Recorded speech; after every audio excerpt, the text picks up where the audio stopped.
বন্ধুরা, রান্নার আগে চলে আসছি আমার পছন্দের ছাদ বাগানে। ছাদ বাগানে আসা মানেই হচ্ছে কিছু না কিছু সবজি তোলা। চলো কিছু সবজি তুলে নিই।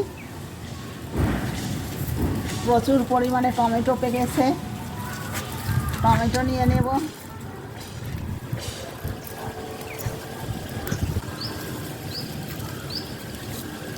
সব কিছুর মালিকই হচ্ছে ভগবান। ভগবান যেটুকু আমাদের ভাগ্যে লেগেছে সেইটুকুই আমরা পাবো, তার বেশি আর পাবো না।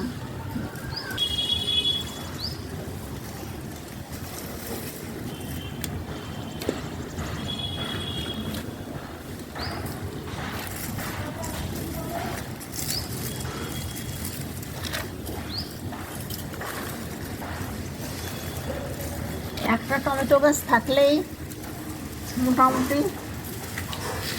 সারা টমেটো সিজন ভর্তি টমেটো পাওয়া যায়।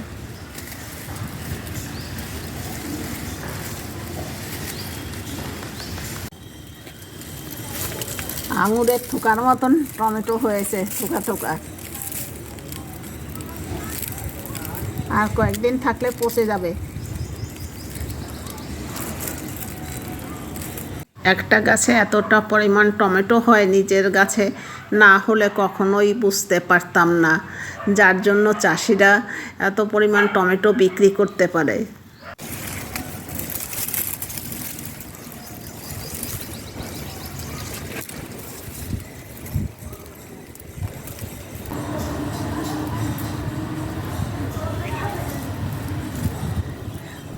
আর একদিন হনুমান এসছে, বেগুন খেয়ে নিয়েছে, কিন্তু টমেটো খায় না হনুমানে।